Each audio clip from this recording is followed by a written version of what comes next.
predator, meat eater. We're now on a station we've called Creelta, forests. It's really looking at the herbivores. So what you notice straight away with the skeleton casts here is the different type of makeup of the creature. In terms of the scale of the head, the scale of the body, the shorter limbs. We'll come to the iguanodon, which is the guy on the right in a moment. We'll focus first on the second Irish dinosaur. So the second dinosaur they know existed within Ireland. This is kind of an unbelievable story, but it was the same school teacher, Roger Byrne, a number of years later, who was again walking, probably scouring the beach, let's be honest, and he came across this bone. It's part of the femur of the Sceliosaurus, which is this guy here in front of us. And again, it looks like, the word is stones, but it is evidence, again, that dinosaurs existed in Ireland. Incredibly, the same man discovered both. This creature, this is the 3D printed version that I said. Again, they're using a lot of scientific material and scanning it to create this. What we notice, much shorter tail than the Megalosaurus, a much smaller head, and you'll see the tiny little teeth. So essentially what its diet is trees, leaves, anything like that, ferns, things that it can eat. It's kind of like, I suppose, like a cow or a sheep in the way it would go about its business. Would have travelled a lot in herds, much slower creature. If we came across him, in our time travelling, we'd be okay. We'd be feeling okay. It wouldn't have any interest in us.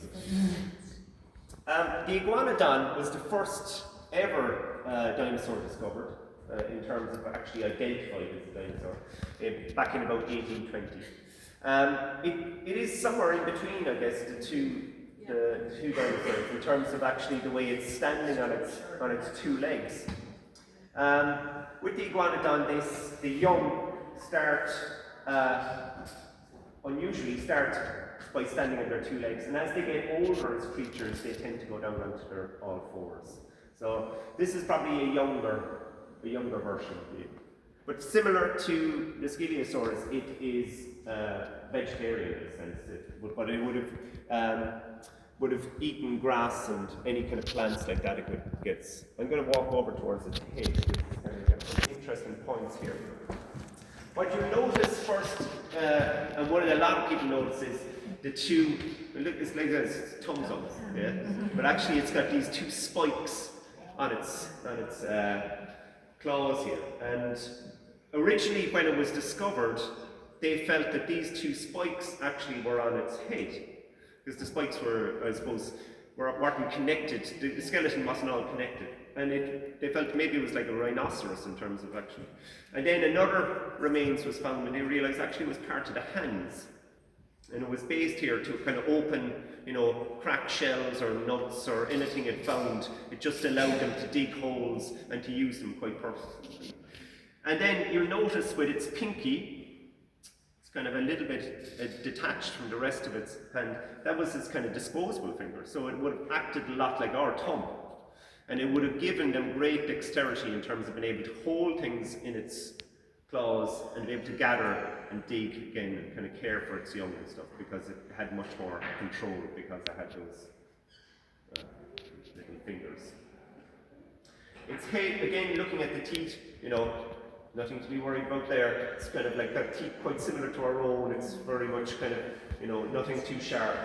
But grand for grinding down, vegetation. Its jaw is quite unusual, so if we think of a cow or a sheep, they kind of tend to chew side to side, their jaw kind of moves side to side as they chew. With the iguanodon, it actually went back and forth, so it's quite unusual that it chewed this way. Has quite a long tail, but again, wouldn't have been a particularly fast mover, quite a slow, would have went in kind of similar to our friend here, would have travelled in kind of herds and quite slow.